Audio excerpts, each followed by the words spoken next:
Hello, and welcome to another episode of Scavenger Life. This is episode number 152 on scavengerlife.com. We are talking to our friend Mark, otherwise known as Bicycle Mark, in Amsterdam. Now, he has lived here for about 10 years. He's an independent worker and a media maker, and he is right now trying to figure out what the next step in his life is going to be, and we're kind of chatting with him about that. So we're in Amsterdam, and I think people know this, and this is like one of the gifts of our lifestyle, being able to scavenge and sell on eBay, and then we don't have to work for anyone, and we can live in a place like this. We've been here for 2 weeks, and we're going to be here for 2 more weeks. Yeah. But the cool thing is we first came to Amsterdam about 10 years ago. And that's when we met you for the first time. Yeah. You know? Yeah, there was, what do we call that gathering? Vlog Europe. Yep. Vlog Europe 2005. That's cool. Yeah. And actually, I wasn't a video blogger. I was an audio podcaster, though. That's right. And I would listen to Yeast Radio and Madge Weinstein, and Richard Bluestein, who produces that, was an avid video blogger. You guys already knew of each other, right? Yep. And he was staying at my house. I was excited to have a podcasting, and he said, "Come with me." You know, he loved anything random and weird. So he said, "Just come with me. You'll see some of your friends, actually," because I knew some of the guys. I knew Mark, and so I went, and you guys were there, kind of orchestrating the meeting, or so it seemed. And that's really when we first fell in love with Amsterdam. It was like grabbing a bike and just riding around. It just, coming from the States, I'd never experienced a city where it's really... The bike culture makes it... Bike culture, just very pedestrian friendly. It just seemed like it was like the right size and speed for humans, you know? Yeah. And so when did you come to Amsterdam, and why did you choose this place, you know? I came to Amsterdam in 2002. The original excuse was I was going to do a master's degree. Now, so I grew up and I was born in New Jersey, in Newark. New Jersey. Yeah, exactly. And so like a lot of New Jerseyans, there are a couple 100,000. We were Portuguese. We are Portuguese. It's funny to say we were Portuguese because we were more Portuguese back then, actually. Things have changed.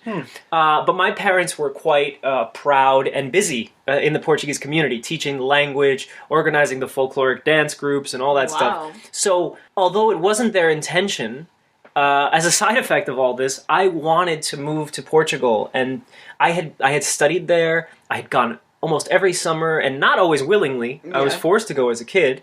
And then as a teenager, I started to choose to go. And, my eyes started to open, and I thought, this is cool too. This other part of my life. So did you go through that thing about being an immigrant kid, of like being kind of like ashamed or not, wanting to be American and not this other thing? Or Yes. Although I did it, I guess, relatively young. I was probably 14. Maybe that's not young, but 14, 15 is when I started not speaking the language, even though my mom was speaking and I would answer in English to Portuguese. But not only that, I remember as a kid, ironically too, because in Newark, in our neighborhood, we were a majority in the Ironbound.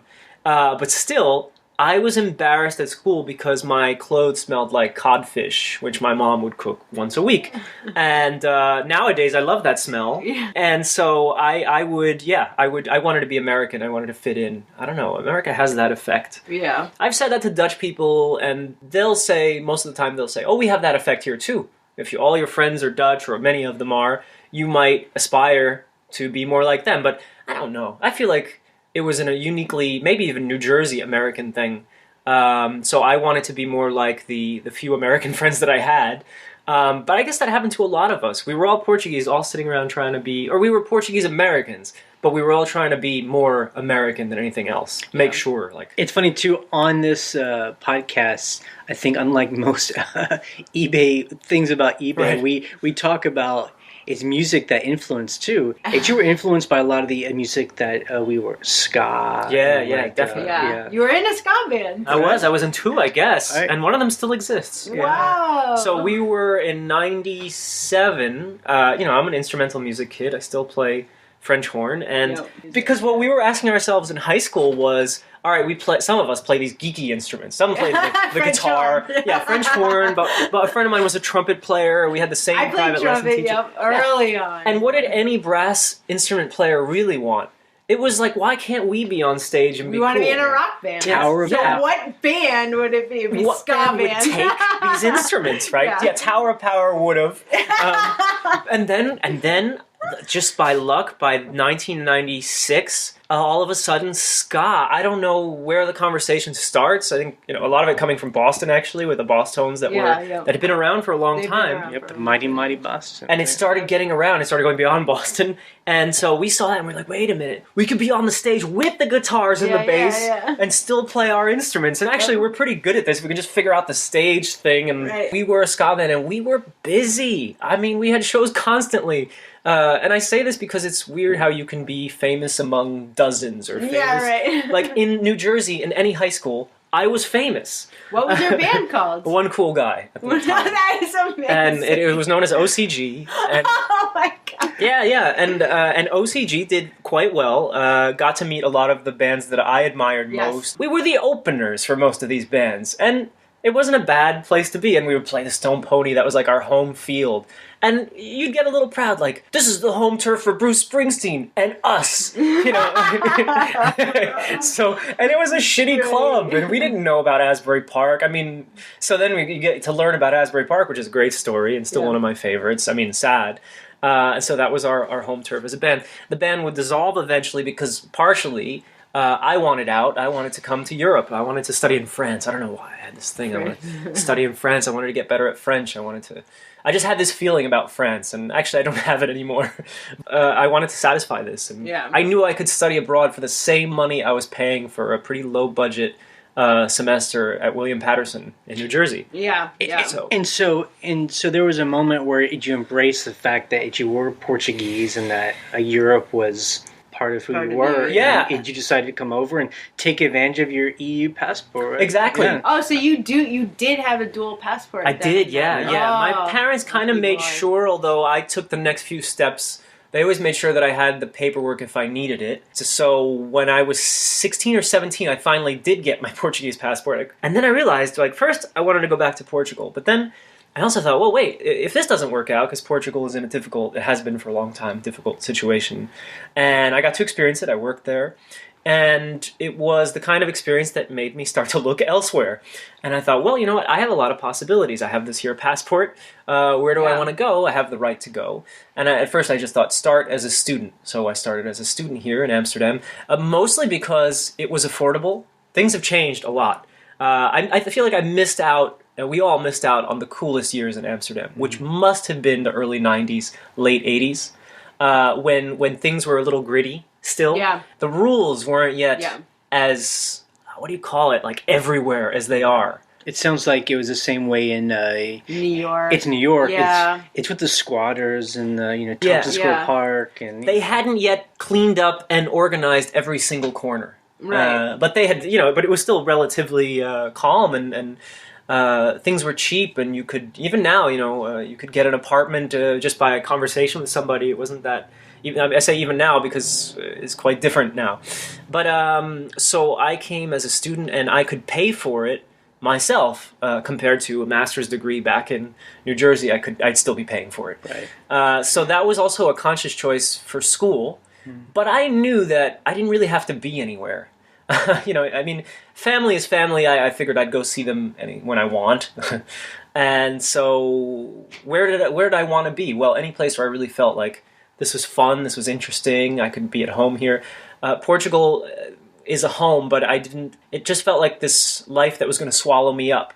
Before I know it, I'd be at work the whole day, and I wouldn't have a choice in anything anymore.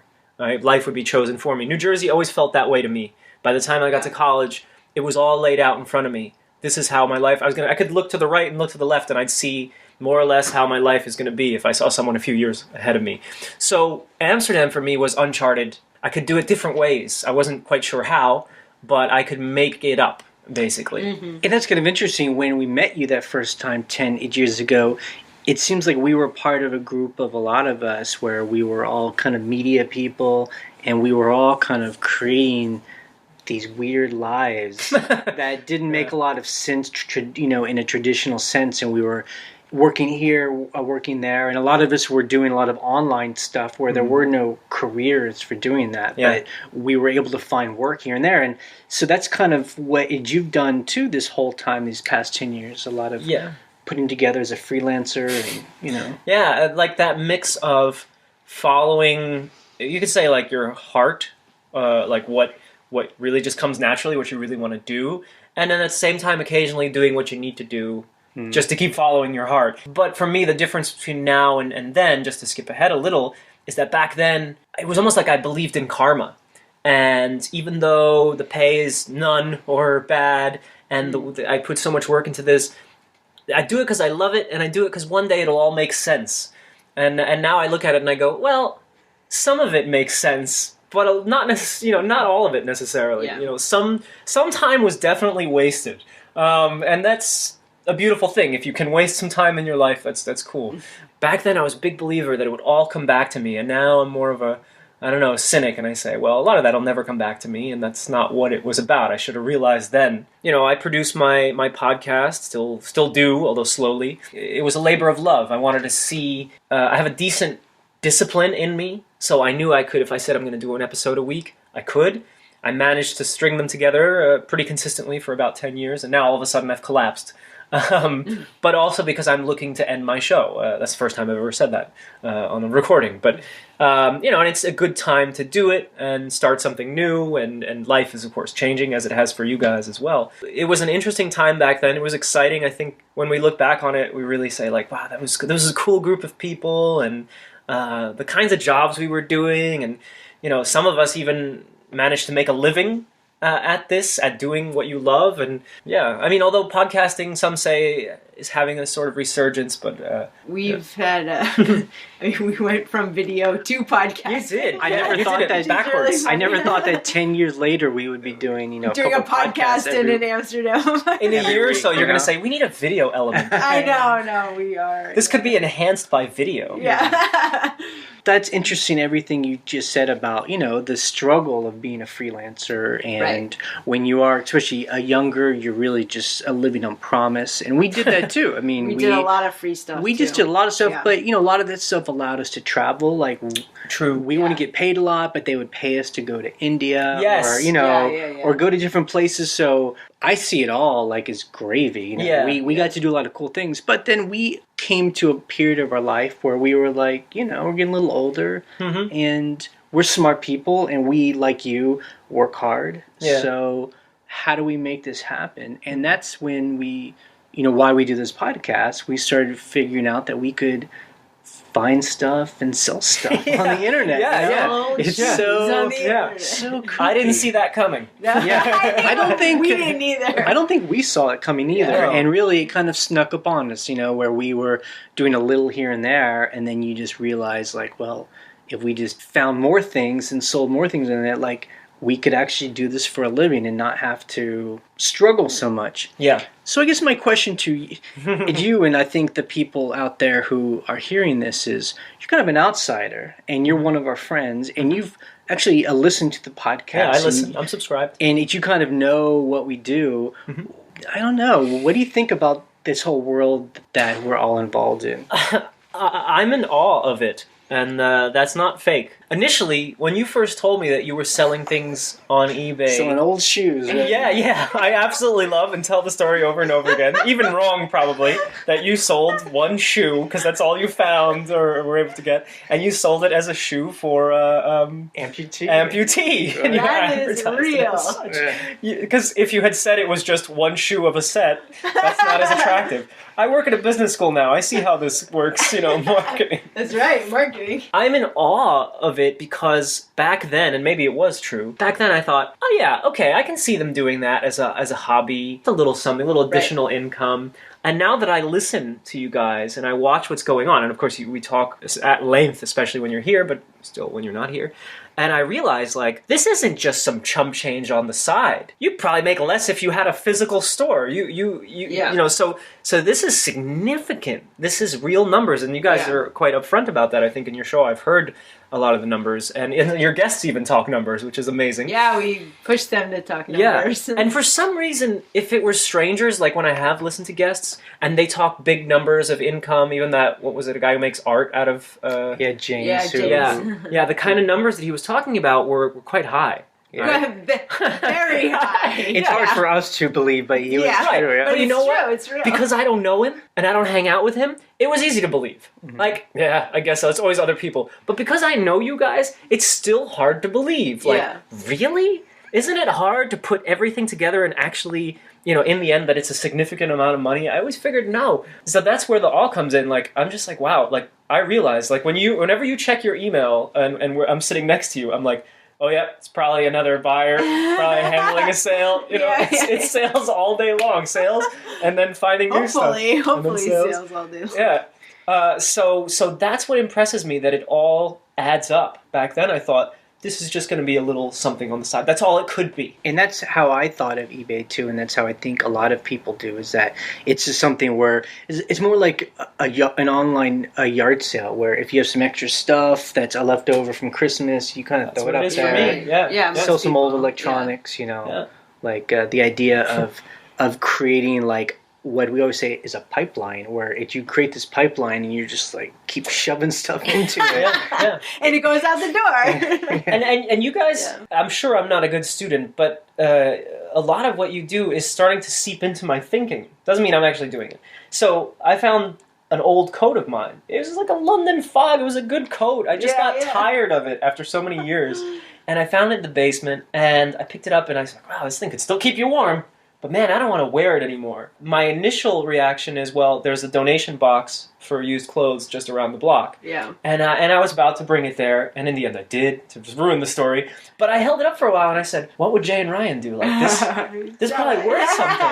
I don't even know the details of the donation box. Like, I don't know where that goes. It could be bullshit, We always talk about that.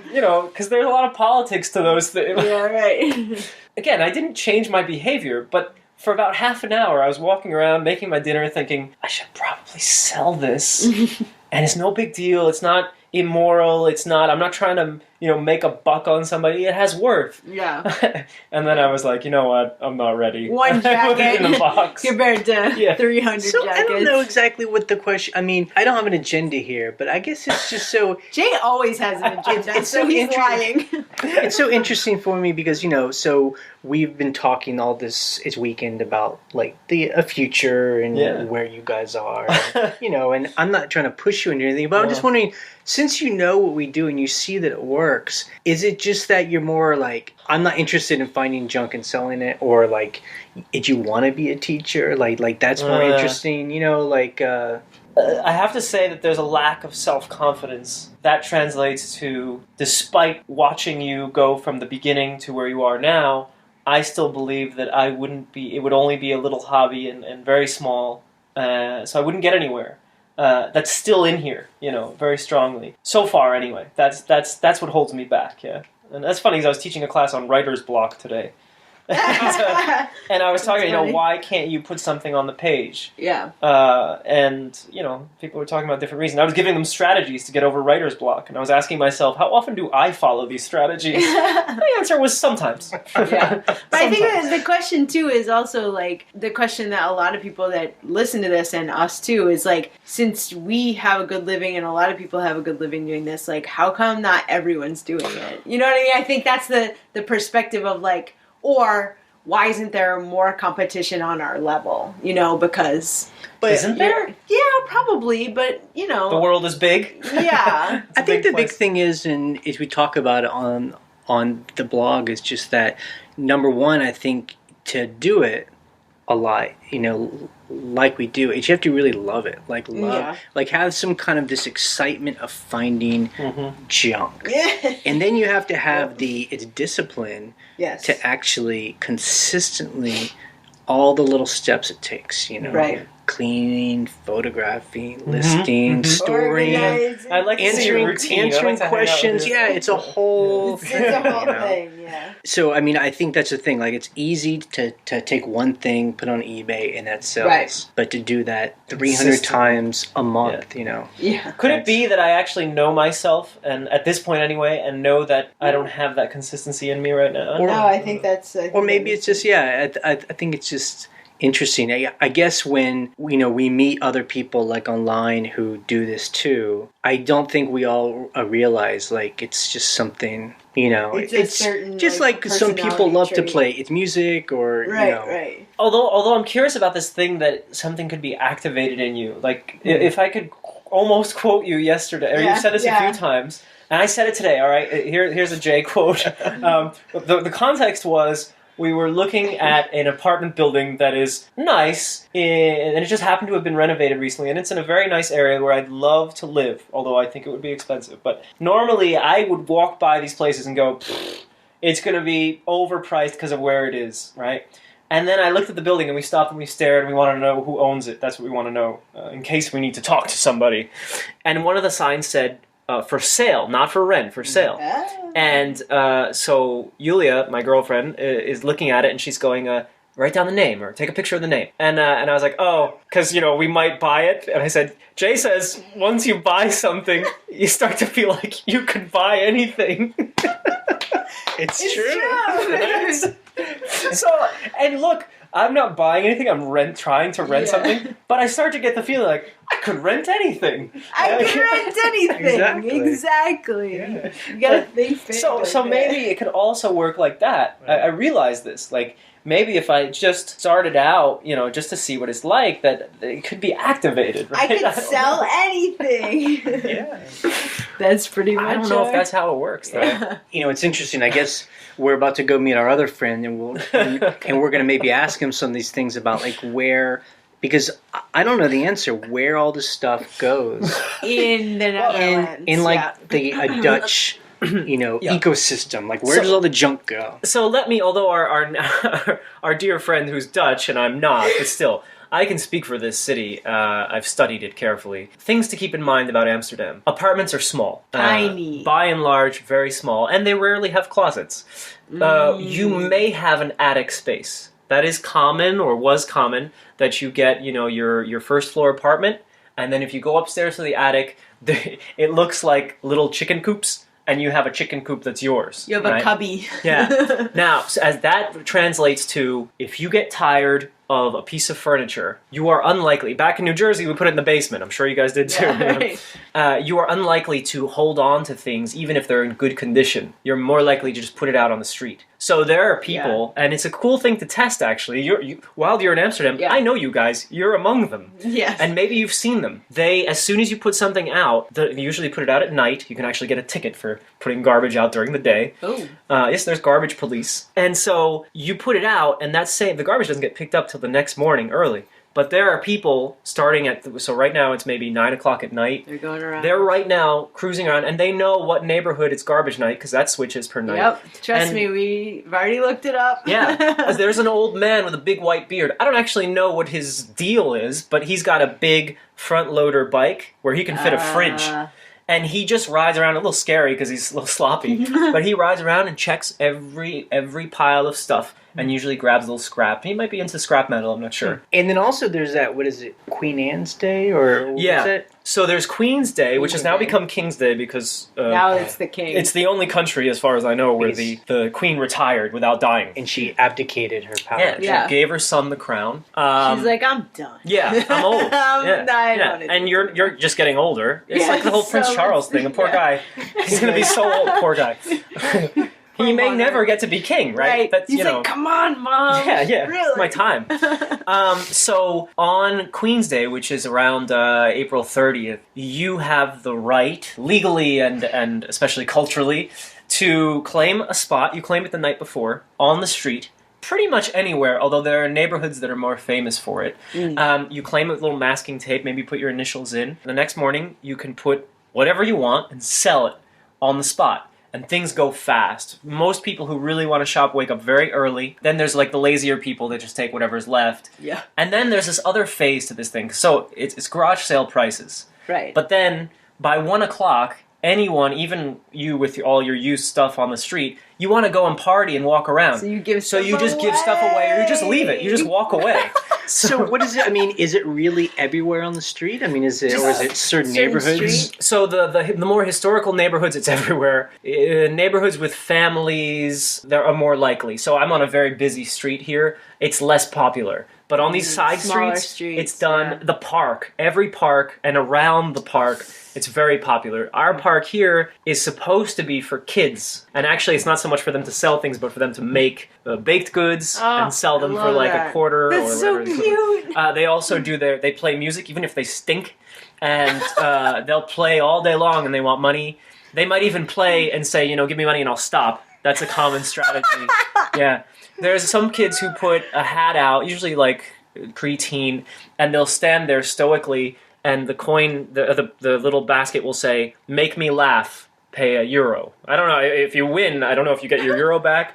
So there's anything you can think of. I remember there were kids still come around. They set up a little, not a couch, but like a kind of an ottoman, something small. And they dress up like in formal wear with a little clipboard, and it says like therapy. And you can sit there and tell them your problems for like €1.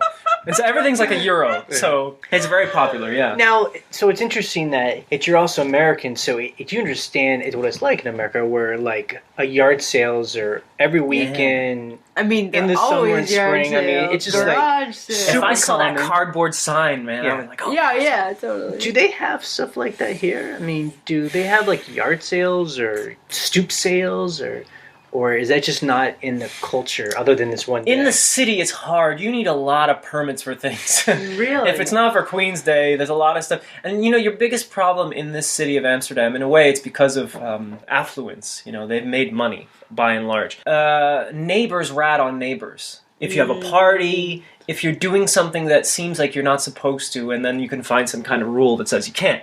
So just selling stuff in front of your house, I've seen it occasionally, and I think that those people just barely got away with it. There's no lawns, and there's no, I don't know. Did people used to do that in Brooklyn? Yeah. People do stoop They did? sales. Stoop sales. Stoop sales all the sales. time. I didn't know Just that. stuff out on the front And stoop. I guess it's my theory too. Is I don't know. I mean, in the culture like the Dutch, I mean, is there a thing where people just don't want to buy old stuff or like old clothes? Like they're like, I don't want to buy. I think there's a little bit of that. used stuff.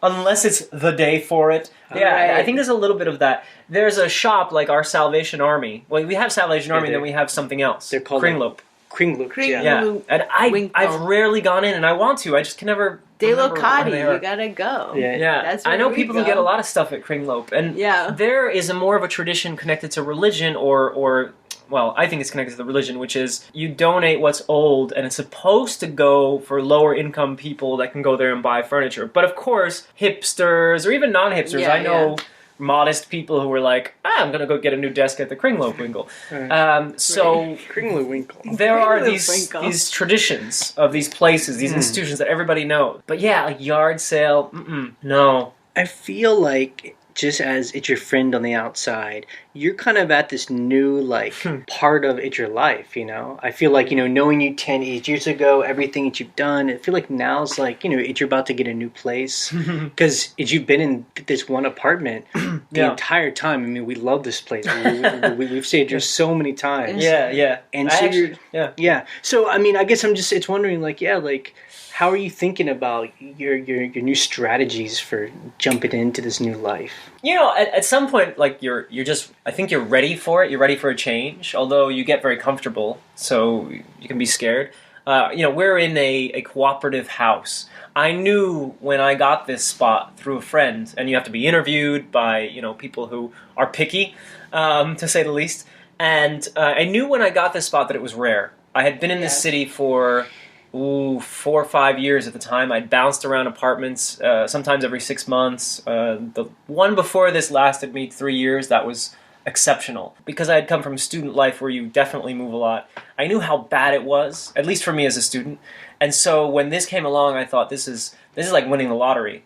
Even with the little things, you have to deal with other people. You have to have house meetings. You have to share stuff. And in the beginning, it was kind of hard for me. And then when I got good at it or comfortable with it, I was like, I kind of felt stronger than other people. Mm-hmm. Like, I don't mind. Like, I show up at my house sometimes, and all the furniture has been moved. And you know what? It bothers me for about half an hour, and then I'm like, I am okay. I always thought, like, this makes me stronger. Or I don't notice anything anymore. I always kind of valued everything too much about this house. And having a house like this, it's cheap, it's big, and it's not that it's completely rare. There are other places like this, but they're few. And maybe they only work for you in a specific time in your life. It starts to occur to me as well. And this is not like student house. This isn't a bunch of people who are studying, partying, leaving all the time. Well, we travel, but no, this is adults who purposely, an intentional community, right? Yeah. But if you know intentional communities, and I do in places like Florida, I've been invited as a podcaster to come visit from listeners and stuff in Tallahassee, and you get to see they have tons of problems, crazy problems, rifts, people who never speak to one another, strange exceptions or things that they don't do anymore because they can't agree. And I'm not in, one of those, but I start to see how over time it's very hard to keep this balance. And after a while, maybe you don't want to. So yeah, we arrive at this different time in my life. If you look at what I was doing and what I wanted to do, it's a bit like what you were saying. I would accept any offer, even if it would barely, I'd break even for making a trip. If you let me go to Siberia, you could pay me in food and peanuts. And that actually happened. It happened. Yeah, it happened. That's actually a true story. A Siberian university. Right. They were upfront about it. They were like, we don't have much money. The last guest lecturer we have came from Germany, and that was huge for us. He stayed 2 weeks. People still talk about him. And sure enough, when I was there, they were still talking about him. It had been 2 years ago. And so I went, and I was invited, and they were like, well, we'll give you a place to stay. And then towards the end of the trip, it was like, can you just stay at one of the professors' houses, which was great anyway. And I was like, sure, no problem. And so everything was no problem as long as I could see more and experience more. I still want to go back to that sometimes. But I'm sort of done with that. I took so many of those journeys, and it's a bit like you say, like, I'm glad. They were great. I would still like to find a way to do something like that. But now I'm a bit more stingy. I'm like, hey, wait a minute. Back home, I got to deal with costs of living, and I'm interested in having a family, and I have someone in my life that I want to share life with. And now maybe you could start to make some money so that you could do those things, but just on a different level. Yeah. And you know what? I hope that I'm no longer living just for myself, because that's hard. That's a hard habit to break. So it used to be all about me. It was very egocentric, this whole making media for me and my audience. And so now, although I'm still full of ego, I think it's finally, I'm getting past that stage. Although that joy of making your own media and creating something that's yours, it's still there. I still miss it. So that kind of stuff is still in me. But yeah, new stage in life. And then we get to this thing that the three of us have been talking about a lot, which is I've been a city boy. I mean, in a way, I'm moving into what would be probably next question. I've been a city boy for my adult life. And I was a suburban kid for my whole teenage life. And I like cities. They entertain me, I think. But then again, how much do I need a city? Or how far does a city have to push me until I don't want to be there anymore, right? So Amsterdam is, relaxed in many ways. It's not stressful, although I've managed to find stress lately. But it's not stressful. It's small. Yeah, I would acknowledge that. Buildings are not tall for the most part.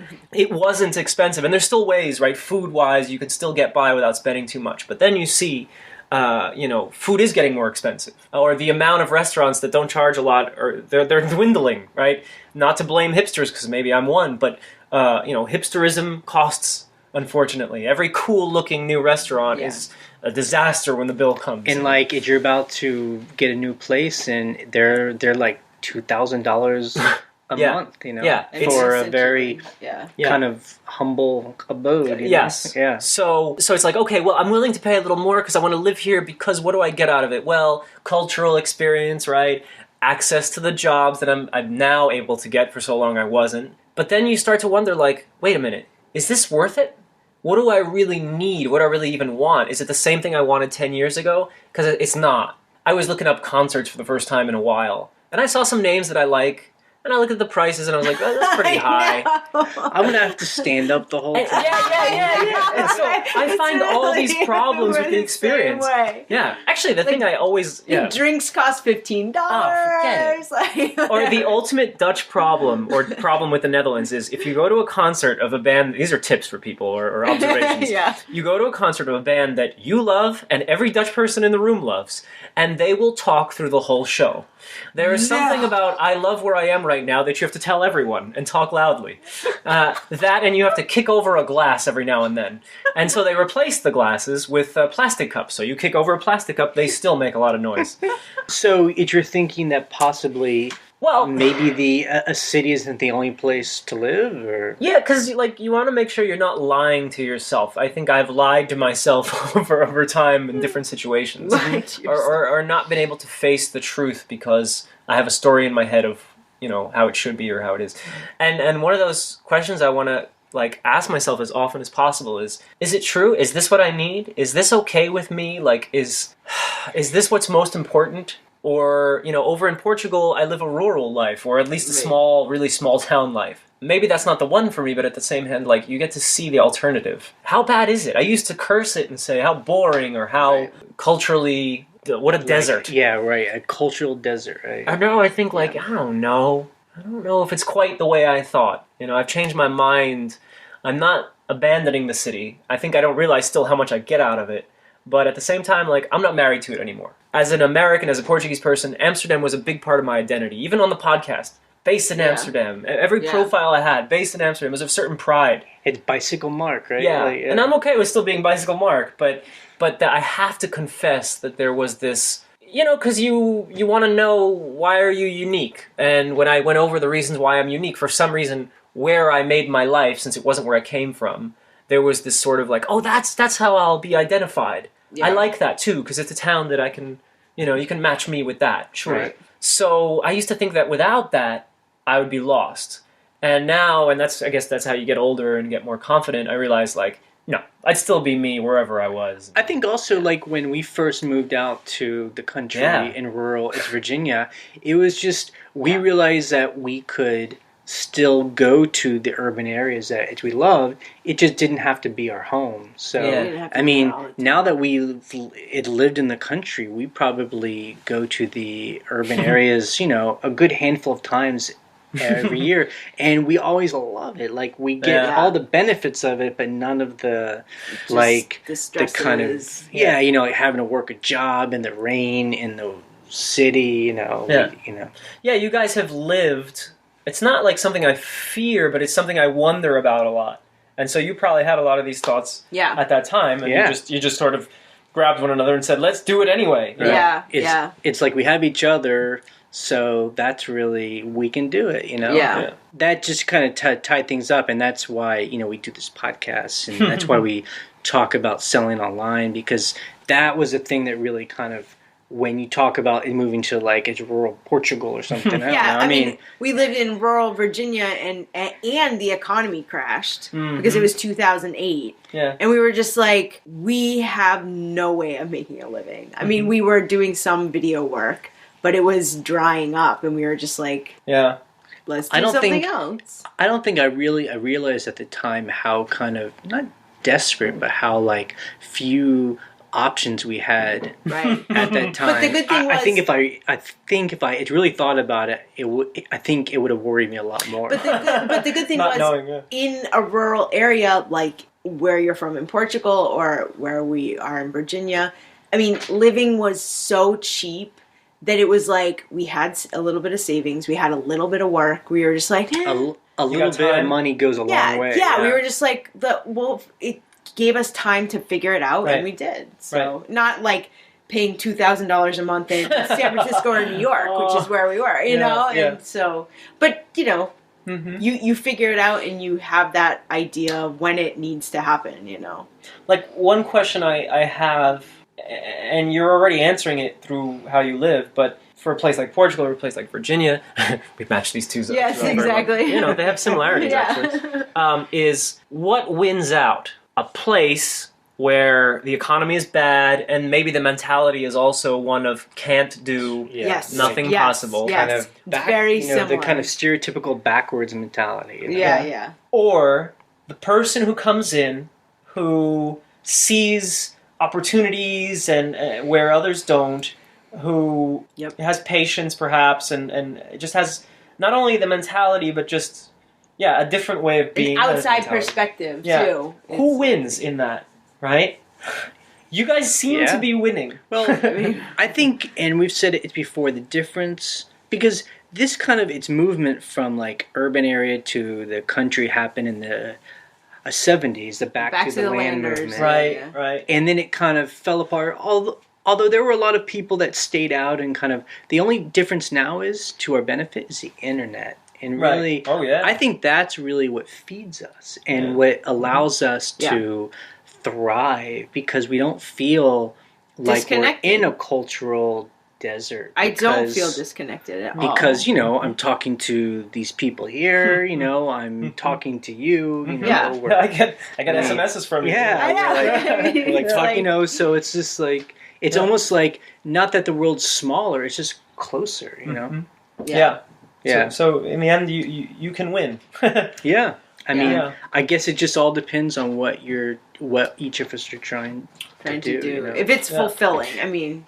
that's I look at a lot of countries. I'm not sure. I guess the United States would have the same thing going on, but out here, especially Southern Europe and then Asia, Africa, one of their major problems for the future is that people abandon the countryside and move to the city. Sure, yes. And then they get to the city and it's never what it was supposed to be. There's nothing. In Mongolia, I got to see all these nomads coming in because there had been this famine. Well, extremely hot summers, drier than ever on record, extremely cold winters. So they live off animals. And the animals were not surviving the winter, and they used to, right? So this resulted in, whoa, I need a new way of life, and where do they go? They go to the city. And the city itself, Ulaanbaatar, can't handle what's happening. So they're desperate. They're quickly handing out land, actually. It's horrible land. You can't even, stick a stick in the ground. It's like stone. And they give the land. Everybody gets a few meters, and you can put up your yurt, or your ger, your tent. And they're taking, nomadic life crashing into city life, and it's not good, the result, right?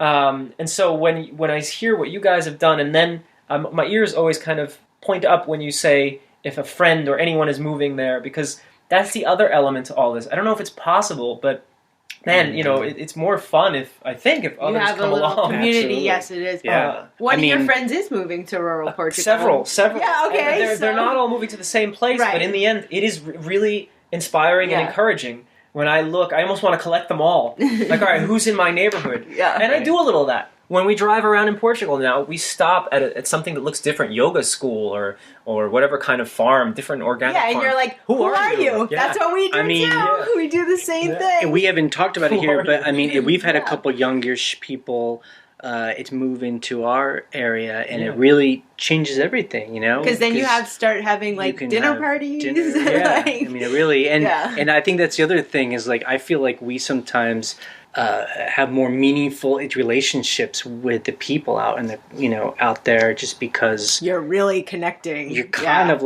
all in it together. It's just us. Yeah. And you can help each other and inspire each other. Yeah, exactly. Yeah. So that is interesting. Yeah. That sells it more for me. Yeah, a little bit. Well, I think it's just always interesting to have options. That's all, And I mean that's why we like to come to a place like Amsterdam or New York or San Francisco. Is we kind of get our fill of urban culture, and I've been sleeping with the windows open, even though there's a club downstairs. You have a really loud street. Yeah, but I'm I love to hear the city, because when I go home it's so quiet, which is great. I love it quiet, but I sleep with a white noise machine, because I'm just you need a train. Yeah, I need something, but I think it's not impossible for people like us who are naturally travelers. You're not gonna never come back to Amsterdam or go to New York or.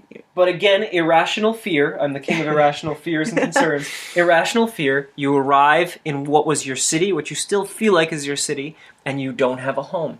And I've had this already. Lisbon was once my home. Right. I go there, I don't have a place anymore. Right. I turn to friends, I turn to cousins. It's not so bad, but it's not the same.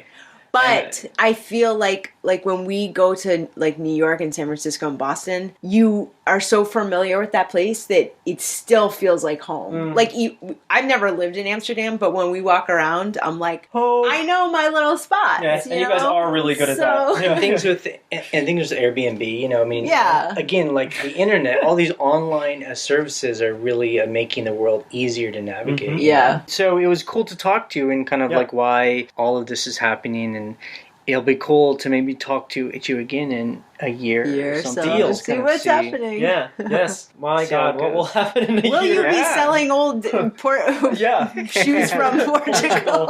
Yeah, that's right. Oh, wow. Yeah. I would love to know. Yeah. Like, you know, is there, like, because something we've seen is that in a rural place like it's Virginia, because all the young people are gone, there's all this stuff is left over, and so I wonder if in Portugal there's like, you know, Yeah.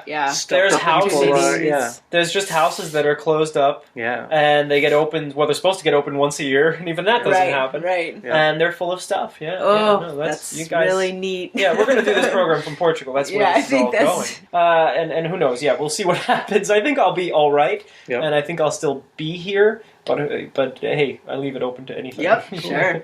All right. All right, thanks, Mark. Oh, and wherever I live, that's still your home in Amsterdam, or Portugal. but I'd like to continue to give you a home in Amsterdam. That's very important to me. And maybe one day you'll come and visit us. And Yes, in our Virginia, Yes. our little farmhouse. It's that is a dream of mine. Actually. Yes. Yeah. All right. See ya. Bye.